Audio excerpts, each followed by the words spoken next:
మున్నేరు వరద వల్ల ఖమ్మం నగరంలోని సగభాగం దెబ్బతింది. చాలా ఇళ్లు కూలిపోయాయి. దెబ్బతిన్న ఇళ్లను కూడా శుభ్రం చేసుకునేందుకు ట్యాంక్స్ కూడా లేని పరిస్థితి. బ్లీచింగ్ పౌడర్ కూడా సరఫరా లేదని ఆవేదన వ్యక్తం చేస్తున్నారు. తమ సర్వస్వం కోల్పోయామని కట్టుబట్టలతో ఉంటున్నామని ఆవేదన వ్యక్తం చేస్తున్నారు. మరింత సమాచారం మా ప్రతినిధి భూపాల్ అందిస్తారు.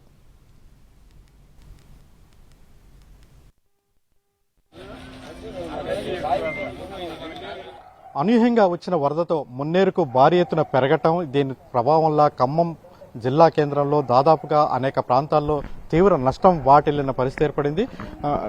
ఇక్కడ మనం చూస్తున్నాం, ఇటు మున్నేరు ఉంది. ఆ మున్నేరు అక్కడ బ్రిడ్జి చూస్తున్నాం. అది చాలా పురాతనమైన బ్రిడ్జి. ఆ బ్రిడ్జికి నీళ్లు తగలటంతో, అంటే ఇటువంటి బ్రిడ్జిలు ఖమ్మంలో 3 ఉన్నాయి. ఖమ్మం నుంచి బయటికి వెళ్ళిపోవడానికి ఆ 3 బ్రిడ్జిలకి నీళ్లు తగిలిన పరిస్థితి ఉంటే ప్రకాష్ నగర్ వద్ద బ్రిడ్జి మించి నీళ్లు వెళ్ళే పరిస్థితుంది. ఈ నేపథ్యంలో ఆ రోజు 36 అడుగులు వచ్చినాయి. ప్రస్తుతం 11 అడుగులు ఉంది. మొత్తం ఇంటి అద్దాలు కూడా మొత్తం పగిలిపోయిన పరిస్థితి కనపడుతుంది.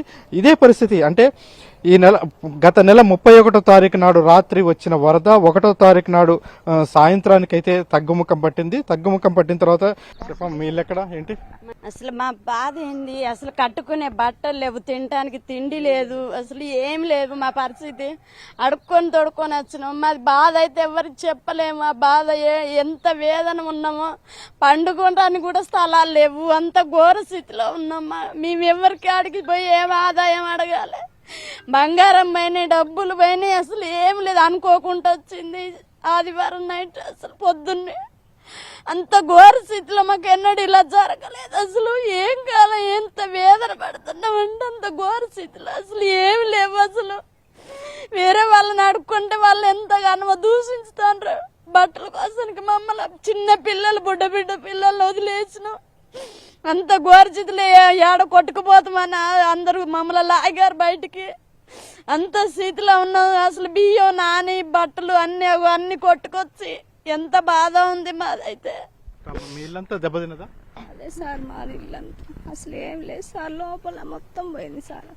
డోర్లు పోయినాయి, కిటికీలు అసలు ఉండైతే కాకుండా ఏం లేదు సార్. 3 కాడ నుంచి స్టార్ట్ అయింది సార్. అసలు కనీసం 2 రోజుల ముందన్నా ఎప్పుడు ఇన్ఫార్మ్ చేస్తారు కానీ సార్ అది కూడా లేదండి. అసలు నిద్రపోయిన వాళ్ళు నిద్రపోయినట్టు దిగ్గులు లేచి చూసుకొని అప్పటికప్పుడు పిల్లల్ని తీసుకొని తెలిసిన వాళ్ళ ఇంట్లో పెట్టుకున్నాం సార్. అసలు తెల్లారు వచ్చి చూసేసరికి మొత్తం అంత ఆగమాగం అడిమడి అయిపోయింది సార్. అసలు తినటానికి కానీ ఉండటానికి కానీ ఏమీ లేని పరిస్థితి సార్. కానీ చిన్న పిల్లగాళ్ళు ఉన్న రోగాలతో బ్లీచింగ్ లేదు, కనీసం క్లీన్ చేపించడం ఏది లేదు. బియ్యము వండుకున్నానికి అసలు ఏ ఆధారం లేకుండా పోయింది. అసలు బట్టలు వేసుకున్నానికి లేవు. చిన్న పిల్లలు ఉన్నారు. బుక్స్, ఆగం సర్టిఫికెట్స్, గోల్డ్ పోయింది. అసలు మనీ కూడా పోయినాయి. ఏ ఆధారం కూడా లేకుండా అయిపోయింది. ఇల్లు కూడా కూలింది. అసలు ఇంతవరకు ఒక గవర్నమెంట్ వచ్చింది లేదు. ఎప్పుడైనా వచ్చి అసలు చెప్పేవాళ్ళు, అది కూడా చెప్పలేదు. మేమే వాటర్ని చూసి అసలు ఒక ప్రాణాలు మాత్రమే దక్కించుకోగలిగినాం. ఇల్లుని, అందులో ఉన్న వస్తువులు ఏమీ లేకుండా పోయినాయి.